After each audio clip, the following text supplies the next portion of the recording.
His car stopped under the streetlight outside Rema's house at exactly 10:30 p.m. He didn't honk. He waited. A habit. Patience mixed with control. After a moment, the gate opened. Rema stepped out slowly, as if aware she was being watched even before she looked up. The night suited her. Dark colors, quiet confidence, nothing loud. When she met Raj's eyes through the windshield, something unspoken passed between them. She opened the door and sat beside him. "You're early," she said, fastening her seatbelt. "I said 10:30, Raj replied calmly. "I meant it." She smiled faintly. "Good. I don't like broken promises." Neither did he. The car moved through the city, streetlights flashing like passing thoughts. Music played softly, but neither of them paid attention to it. "You're quiet," Rema said. "I'm focused." "On what?" "Tonight," he replied, "and what it changes." She turned slightly toward him. "Do you think every moment changes something?" Raj didn't look at her. "Only the ones we remember." They reached the venue. Lights glowing low, bass vibrating through the ground like a slow heartbeat. Cars lined the street. Laughter spilled into the night. Raj stepped out first, instinctively scanning the surroundings before opening her door. She noticed. "You always do that," she said. "Do what?" "Make sure the world behaves before I step into it." Raj offered his hand. Old habit. She took it. Inside, the atmosphere shifted immediately. Dim lights, shadows moving, music deep and intentional. This wasn't chaos. It was curated darkness.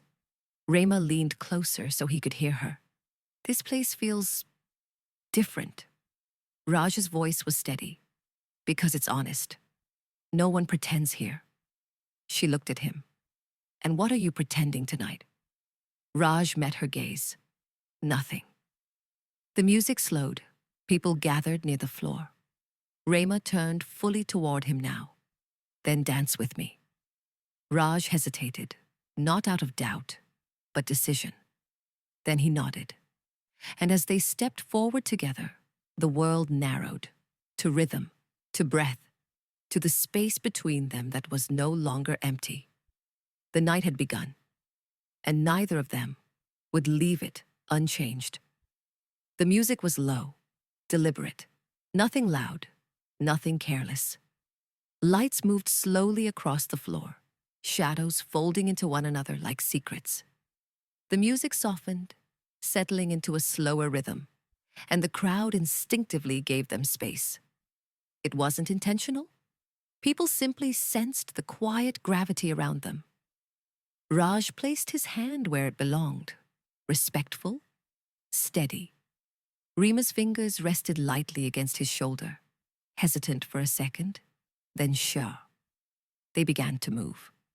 Not fast, not dramatic, just close enough to feel each other's presence, just distant enough to leave room for choice. "You're thinking again," Rema said softly, her voice barely rising above the music. Raj smiled faintly. "I always am." "For once," she said, "try feeling instead." He met her eyes, dark, focused, honest. "I don't let myself feel things unless I know they won't make me careless," he replied. Rema's lips curved gently. "And do I make you careless?"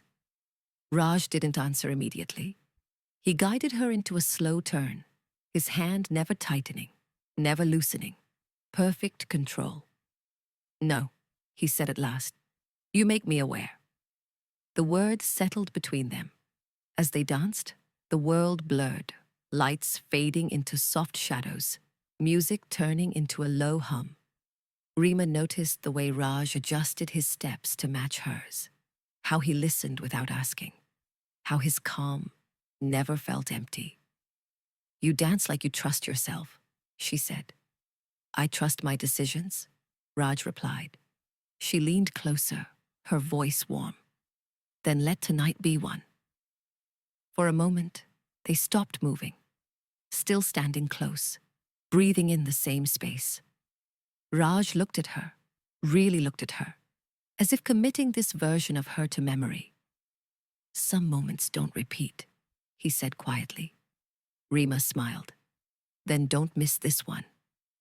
The music swelled again, and they resumed, closer now, not because they had to be, but because they chose to be.